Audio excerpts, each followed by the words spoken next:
The year was 1847, and in the dusty town of Cedar Ridge, Texas, something unthinkable was happening.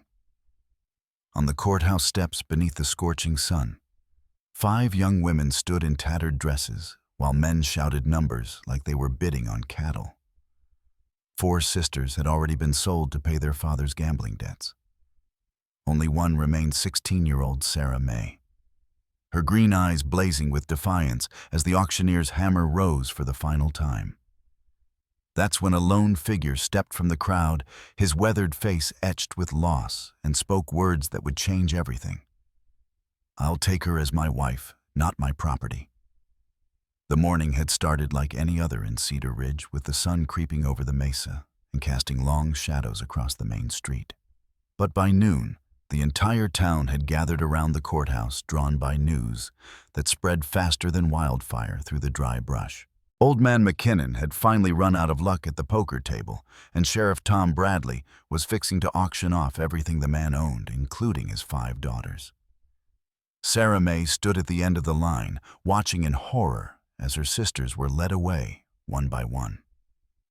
Elizabeth, the eldest, at 22, had gone to a rancher from the next county over for $50. Mary Catherine, 19, and gentle as a spring rain, was claimed by a merchant who looked at her like she was goods on a shelf. The twins Hannah and Rebecca, barely 18, were bought together by a man who owned a saloon 2 towns over, his intentions clear as the whiskey on his breath.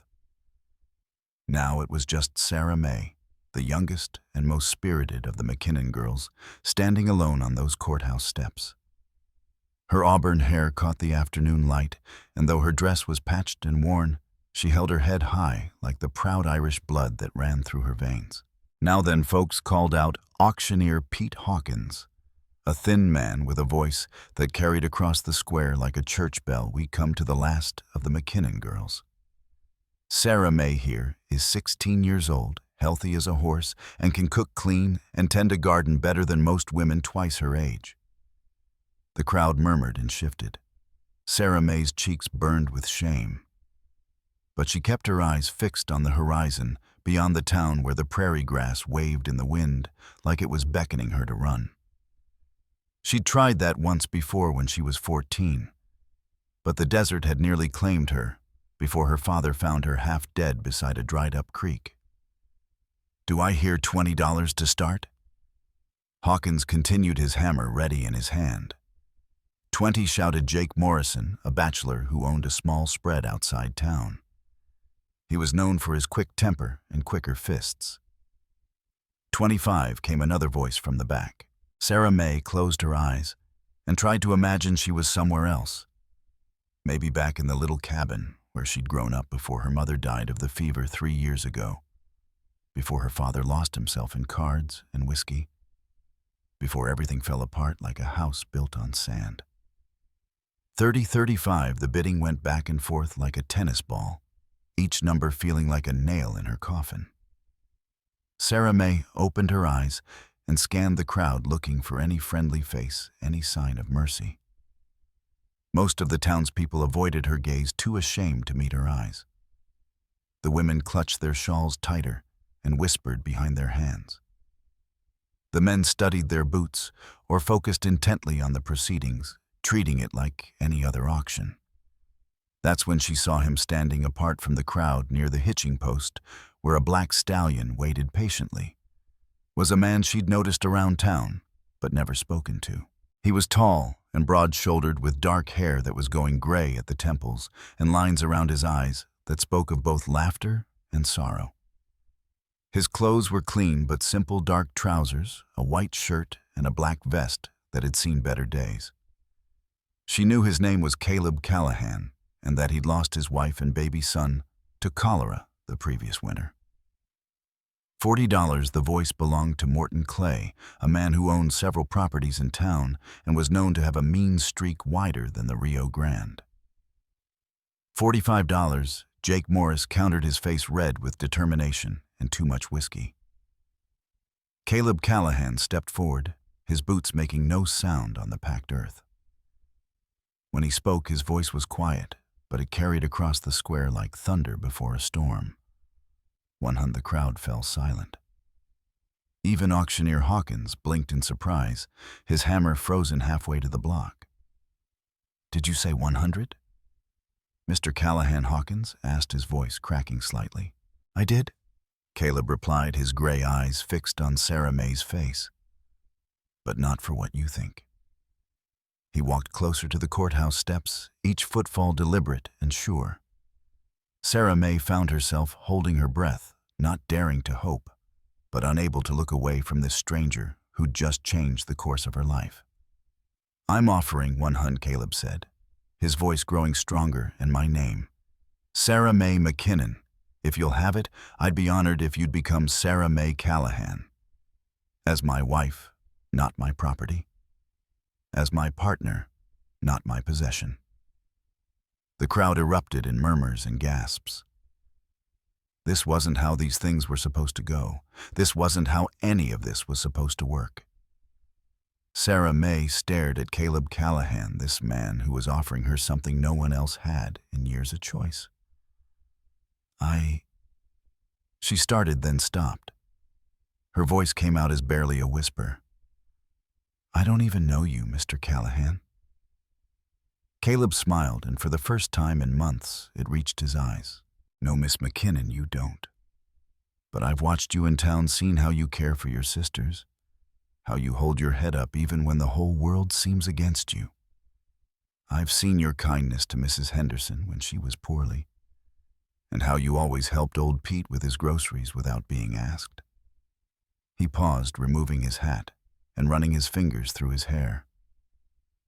"I'm not asking you to love me, Sarah May. I'm asking you to let me give you a chance at a life where you're treated with the respect every woman deserves. We can figure out the rest as we go." Sarah May looked around at the crowd, at the faces of people she'd known her whole life, who'd stood by and watched her family be torn apart. Then she looked back at Caleb Callahan, this widower who was offering her something precious and rare dignity. "Will you?" she hesitated, then found her courage. "Will you treat me as an equal, Mr. Callahan, not as something you own?" "I give you my word," Caleb said solemnly, "as God is my witness." Sarah May took a deep breath, tasting dust and possibility on the wind. "Then yes, Mr. Callahan, I'll take your name, and I'll do my best to honor it." The crowd was buzzing now, some folks shaking their heads in disapproval, others nodding with grudging respect.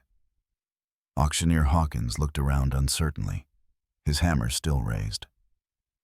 "Well, I'll be," he muttered. "This is highly irregular, but if the lady consents and the bid is good." He brought the hammer down with a sharp crack. "Sold to Mr. Caleb Callahan." But Caleb was already climbing the courthouse steps, extending his hand to Sarah May. Not as a master to property, but as one equal to another. She took it, her small hand engulfed by his calloused one, and felt something she hadn't experienced in years, hope. Reverend Miller Caleb called to an elderly man in the crowd. "Would you be willing to perform a ceremony right here, right now? I don't want there to be any question about Mrs. Callahan's status in this town." Reverend Miller, a kind man with a white beard and gentle eyes, stepped forward. "It would be my honor, Caleb. And might I say, this is the finest thing I've witnessed in Cedar Ridge in quite some time." And so, on the courthouse steps, where Sarah May had nearly been sold like livestock, she instead became a bride. The ceremony was simple and quick, witnessed by half the town and sealed with a handshake rather than a kiss. But as Reverend Miller pronounced them husband and wife, Sarah May felt something shift inside her chest. The first stirring of what might someday become happiness. Caleb led her to his horse, helping her up behind him with gentle hands. "My place is about 3 miles out," he said over his shoulder as they rode away from the crowd. "Nothing fancy, but it's clean and sturdy. You'll have your own room until, or unless you decide otherwise." Sarah May wrapped her arms around his waist, marveling at how solid and warm he felt, how safe she felt for the first time in months. The wind whipped her hair as they rode across the prairie, and she found herself smiling, despite everything that had happened. Caleb's ranch was exactly as he described, simple but well-maintained. The house was small but clean, with a covered porch and windows that let in plenty of light. There was a garden behind the house, neat rows of vegetables and herbs that spoke of careful tending, and a barn that housed several horses and a milk cow. "It's beautiful," Sarah May said, as Caleb helped her down from the horse, and she meant it. After the chaos and shame of the morning, this peaceful place felt like sanctuary. Caleb showed her around the house, pointing out the kitchen with its cast-iron stove, the sitting room with its stone fireplace, and the 2 bedrooms at the back of the house. This was... He paused at the door of the smaller bedroom, his hand on the knob. "This was going to be the nursery for my son. But it's yours now for as long as you want it." Sarah May could hear the pain in his voice, carefully controlled, but unmistakable. "What was his name?" she asked softly. James Caleb replied, "James Patrick Callahan. He lived for 3 days." They stood in comfortable silence for a moment, 2 people who understood loss in different ways. Finally, Caleb cleared his throat and continued the tour. That first evening, they sat on the porch as the sun set over the prairie, painting the sky in shades of orange and pink. Sarah May had changed into one of the simple dresses Caleb's wife had left behind. With her permission, he'd carefully explained. It fit reasonably well, and after wearing the same patched dress for weeks, the clean cotton felt like luxury against her skin. "Tell me about your wife," Sarah May said, watching the last light fade from the western sky. Caleb was quiet for so long she thought he might not answer. When he finally spoke, his voice was soft with memory. "Her name was Catherine. We met at a church social in San Antonio, and I knew the moment I saw her that she was the woman I wanted to spend my life with. She had the kindest heart and the most beautiful laugh." He paused, his hands clasped in his lap.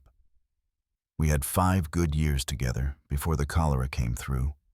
She fought it longer than most, tried so hard to stay for the baby's sake." "I'm sorry," Sarah May said, and meant it. "It must be difficult having me here in her house." Caleb turned to look at her, his gray eyes serious in the gathering darkness. "Catherine would have liked you, Sarah May. She would have been proud that her home is giving shelter to someone who needs it. She always said this place was meant to be filled with life and laughter." Over the following weeks, they settled into a routine that felt surprisingly natural. Sarah May took over the household tasks, cooking and cleaning, and tending the garden, while Caleb worked the ranch and made trips to town for supplies. They were polite with each other, careful and respectful, like 2 people dancing around something fragile. Sarah May proved to be everything auctioneer Hawkins had claimed, and more. She could indeed cook, producing meals that made Caleb close his eyes with pleasure after months of his own basic fare. She had a way with the animals, coaxing milk from the cow and eggs from the chickens with gentle patience. The garden flourished under her care, and she even managed to nurse a sick foal back to health. But more than her practical skills, it was her spirit that began to bring life back to the ranch. She hummed while she worked, sang softly to the animals, and slowly began to smile more often. Caleb found himself looking forward to coming home each evening, to sitting on the porch and listening to her talk about her day. "I saw a roadrunner this morning," she told him one evening, her eyes bright with excitement. "He was chasing a lizard through the garden, and when he caught it, he held it up like he was showing it off. I laughed so hard I nearly dropped the laundry basket." Caleb smiled, imagining the scene. They're proud little creatures. Catherine used to say they were the jesters of the desert. It was the first time he'd mentioned his wife's name, without pain shadowing his features, and Sarah May noticed. She was beginning to understand that healing like trust came in small increments. One afternoon, about a month after their unusual wedding, Caleb came home to find Sarah May sitting on the porch steps, tears streaming down her face. A letter lay crumpled in her lap. "What's wrong?" he asked, dropping down beside her with concern. Sarah May held up the letter with shaking hands. It's from Elizabeth, my sister.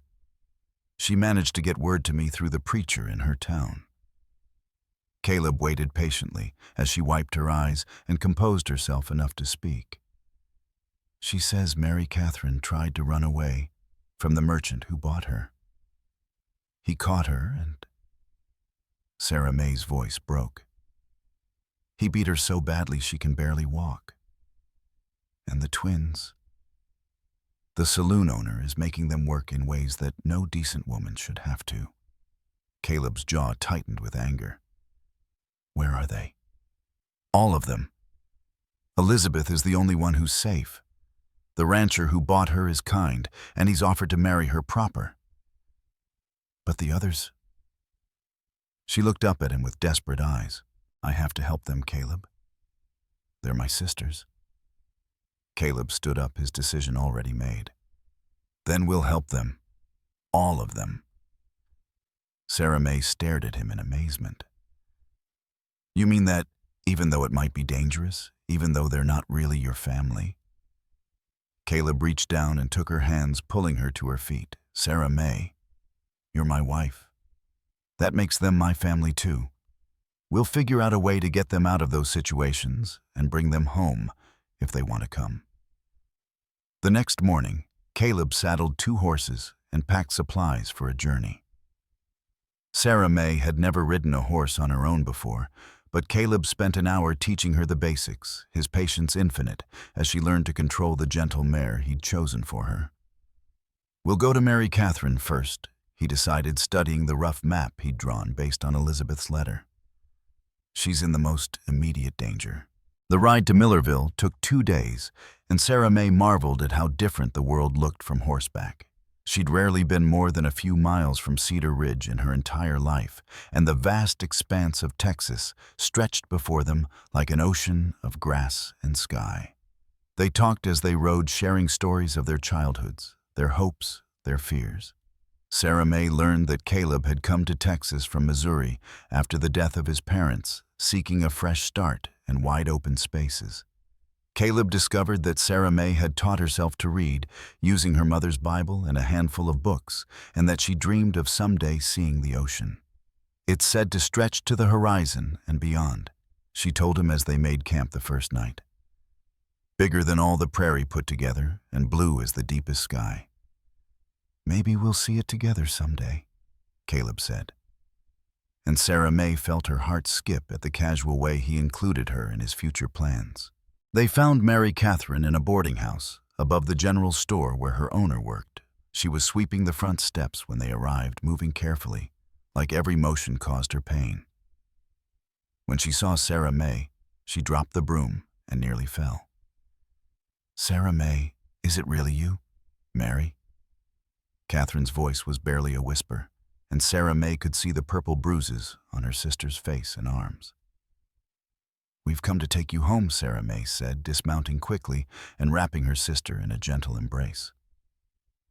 The merchant, a thin man named Prescott with small, mean eyes, emerged from the store when he saw the commotion. Here now, what's all this? That girl belongs to me fair and square. I got papers. Caleb stepped forward, and something in his posture made Prescott take a step back. I'm willing to buy her contract from you. Name your price. She ain't for sale, Prescott said, but his voice wavered. I got uses for her. I can see that Caleb said coldly, his eyes taking in Mary Catherine's condition.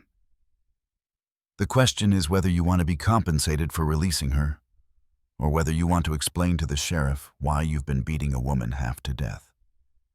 The negotiation was tense, but brief. Prescott, faced with Caleb's quiet authority, and the growing crowd of curious townspeople, agreed to release Mary Catherine for $30, more than he'd paid for her, but less than he might have demanded under different circumstances. Mary Catherine could barely believe she was free. She kept touching Sarah May's face as if to make sure she wasn't dreaming tears streaming down her cheeks. I thought I'd never see any of you again, she whispered as they helped her onto Caleb's horse. I thought I was going to die in that place. The rescue of the twins from the saloon in Dusty Creek proved more complicated. The establishment was rough and dangerous, the kind of place decent folks avoided, and the owner, a man called Snake Morrison, was known to be violent and unpredictable. Caleb spent a day observing the saloon, learning the routines, and looking for the best opportunity. Hannah and Rebecca were kept upstairs most of the time, only brought down in the evenings, when the place was full of cowboys and drifters with money to spend. "We can't just walk in there and demand their release," Caleb told Sarah May and Mary Catherine as they planned from their room at the town's only respectable hotel. "Morrison's got too many men, and he won't hesitate to use violence." "Then how do we get them out?" Sarah May asked, frustrated by their helplessness. Caleb was quiet for a long moment, thinking. Finally, he looked up with the ghost of a smile. "We're going to need help from the local law, and we're going to need to be very careful about timing." The plan they hatched was risky but simple. Caleb had noticed that Morrison left the saloon every Tuesday morning to conduct business at the bank and visit his other properties around town. He always took his two best gunmen with him, leaving the saloon protected by only a bartender and a couple of drunks sleeping off the previous night's revelries. Mary Catherine, despite her injuries, insisted on helping. "They're my sisters too," she said, when Sarah May tried to protest. "I'm not sitting safely in a hotel room while they're in danger." On Tuesday morning, while Morrison was at the bank, Mary Catherine created a distraction by fainting dramatically in front of the saloon. While the bartender and several patrons rushed to help her, Sarah May and Caleb slipped in through the back door and up the stairs. They found Hannah and Rebecca locked in a small, dirty room at the end of the hall. Both girls looked thin and frightened, their eyes hollow with despair. When they saw Sarah May, they fell into her arms, sobbing with relief and disbelief. Quickly now, Caleb urged, helping the twins to their feet. "We need to be gone before Morrison returns." They made it out of the building and to their horses without incident. But as they were preparing to ride out of town, they heard shouting from the direction of the saloon. Morrison had returned early. "Ride," Caleb shouted, and they spurred their horses into a gallop, racing out of Dusty Creek with the sound of pursuit growing behind them. The chase lasted for several miles across open prairie, with Morrison and his men gaining steadily on their group. Caleb's horse was strong and fast, but the others were carrying double loads, and Mary Catherine was still weak from her ordeal. Just when it seemed they might be caught, salvation appeared in the form of a cavalry patrol from Fort Davis. The soldiers, led by a young lieutenant named Collins, quickly sized up the situation and positioned themselves between the fleeing group and their pursuers. "This is U.S. Army business now," Lieutenant Collins informed Morrison. "These people are under our protection." Morrison protested loudly, claiming his property had been stolen. But when the lieutenant asked to see legal documentation of ownership, Morrison had nothing but a handful of gambling debts and bills of sale that wouldn't hold up under proper scrutiny. Faced with the authority of the U.S. Army and no legal standing, Morrison and his men were forced to turn back. The lieutenant escorted Caleb's group to the nearest town, where they were able to rest and recover before continuing their journey. The ride back to Cedar Ridge took longer than expected, as they had to travel slowly to accommodate Mary Catherine's injuries and the twins' weakened condition. But gradually, the girls began to recover their spirits. Hannah, always the more talkative of the twins, chattered constantly, as if making up for months of enforced silence. Rebecca remained quieter, but Sarah May could see the light returning to her eyes day by day. Caleb proved endlessly patient with all of them, helping with cooking, standing guard at night, and never once complaining about the delays or the additional expense of feeding and caring for 4 people instead of 2. "Why are you doing this?" Rebecca asked him one evening as they sat around their campfire. "We're not really your family. You barely knew Sarah May when you married her." Caleb looked across the fire at Sarah May, who was tending to a cut on Mary Catherine's hand. "Family isn't just about blood," he said quietly. "It's about choice. It's about standing by people when they need you, even when it's difficult or dangerous. Your sister chose to trust me with her life, and I chose to honor that trust. That makes you my family too." Sarah May felt her heart squeeze with an emotion she was only beginning to recognize as love. This man who had asked nothing of her but companionship and respect had risked his life and spent his savings to rescue her sisters. He had given them all a future when they had none. When they finally reached Caleb's ranch, it felt like coming home in the truest sense. The house that had seemed spacious for two now felt cozy with five, but they made it work. The twins shared Sarah May's room while Mary Catherine took the spare room Caleb had been using for storage. Everyone pitched in with the daily tasks, and soon the ranch was running more smoothly than it ever had. Elizabeth's husband, the kind rancher who had purchased her at the auction, brought her for a visit a month later. The reunion of all five sisters was emotional and joyful, with tears and laughter in equal measure. "I can't believe you got them all out," Elizabeth said to Caleb, shaking his hand with genuine gratitude. "I don't know how we can ever thank you." "Just be happy," Caleb replied. "That's thanks enough." As autumn turned to winter, the household settled into new rhythms. Hannah discovered she had a talent for working with the horses, while Rebecca proved gifted at sewing and mending. Mary Catherine, her physical wounds healed, took over much of the cooking and became the unofficial mother hen of the group. The girls brought laughter and conversation to the ranch, filling the rooms with the kind of life Catherine Callahan had once dreamed of. But it was the quiet moments between Caleb and Sarah May that held the most significance. They had grown comfortable with each other in ways that went beyond mere politeness. Sarah May found herself watching for Caleb's return each evening, and Caleb began lingering over their conversations on the porch, reluctant to see each day end. One evening in late December, as they sat watching the first snowfall of the season, Sarah May finally found the courage to voice what had been growing in her heart for months.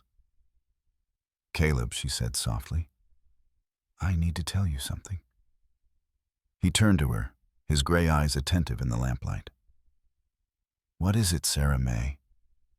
I've grown to care for you more than I expected to, more than just gratitude or friendship." She took a deep breath, her heart pounding. "I know our marriage started as a business arrangement, a way to save my life and give you companionship. But somewhere along the way, it became something more for me. At least it did for me." Caleb was quiet for so long that Sarah May began to fear she had overstepped, had assumed feelings that weren't returned. But then he reached over and took her hand, his thumb tracing gentle circles on her palm. "Sarah May," he said, his voice rough with emotion, "I started caring for you the day I saw you on those courthouse steps, so brave and defiant in the face of everything that was happening to you. Every day since then, that caring has grown deeper. I didn't want to pressure you, didn't want you to feel obligated to return feelings you might not have." Sarah May turned on the porch swing to face him fully. And now Caleb smiled, the expression transforming his weathered features. "Now I'd like very much to kiss my wife, if she's amenable to the idea." She was more than amenable. When their lips met, it was with the sweetness of new love, built on a foundation of respect and genuine affection. It was a kiss that sealed not just their physical union, but their emotional one as well. The wedding ring Caleb had placed on her finger during their hasty courthouse ceremony had been a simple band of gold, practical and unadorned. But that evening he presented her with something different. A ring that had belonged to his grandmother, with a small emerald surrounded by tiny diamonds. "I want you to have this," he said, slipping it onto her finger beside the wedding band. "Not because you're replacing Catherine in my heart, but because you found your own place there, a place that's entirely yours." Sarah May looked down at the ring, then up at the man who had become her husband in truth as well as name. "I love you, Caleb Callahan," she said, the words coming easily now that she'd found the courage to speak them. "And I love you, Sarah May Callahan," he replied, pulling her close. more than I ever thought I'd be able to love anyone again. Spring brought new beginnings to the Callahan Ranch. Mary Catherine announced her engagement to Dr. Marcus Webb, the young physician who had been treating her injuries and had fallen in love with her gentle spirit. Hannah and Rebecca, now fully recovered from their ordeal, were courted by two brothers who owned a spread in the next county over good men who treated them with respect and kindness. But the most significant change came in late spring, when Sarah May confirmed what she had suspected. For several weeks she was expecting Caleb's child. The news brought joy tinged with apprehension as both Sarah May and Caleb remembered the tragedy of his first son's death. But Dr. Webb assured them that Sarah May was healthy and strong, and that every precaution would be taken to ensure a safe delivery. "This baby will be born into love," Sarah May said one evening as she and Caleb sat on their porch, her hand resting on her still flat stomach.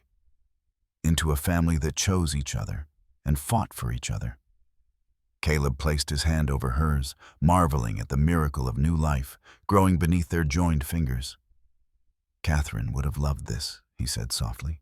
"She would have loved seeing this house full of family and happiness." "Tell me about her again," Sarah May said, as she often did. She had never been jealous of Caleb's first wife, understanding that the human heart has room for many kinds of love and that honoring the past didn't diminish the present. Caleb smiled, his eyes distant with memory. "She used to say that love wasn't like a pie, where giving someone a piece meant there was less for everyone else. She said love was like a flame. The more you shared it, the brighter it grew." As summer approached, the ranch prepared for a season of weddings and new beginnings. Mary Catherine's wedding to Dr. Webb was held in the garden behind the house, with Reverend Miller officiating and the entire community of Cedar Ridge in attendance. Hannah and Rebecca's double wedding to the Morrison brothers, no relation to the unpleasant Jake Morrison, who had bid on Sarah May, followed a month later. Sarah May, now obviously pregnant, stood as matron of honor for all her sisters, her happiness evident to everyone who saw her. The scared, defiant girl who had stood on the courthouse steps barely a year ago had become a confident, radiant woman surrounded by love and family. Elizabeth and her husband moved their ranch closer to Cedar Ridge so the sisters could remain near each other. And soon, the Callahan Ranch became the center of a network of family and friends that stretched across the county. In late October, as the leaves were turning gold and the air carried the crisp promise of winter, Sarah May went into labor. Delivery was long and difficult, but with Dr. Webb attending and Caleb never leaving her side, she brought forth a healthy son with his father's gray eyes and his mother's determined chin. They named him James Patrick Callahan, honoring the memory of Caleb's first son, while celebrating the promise of their future.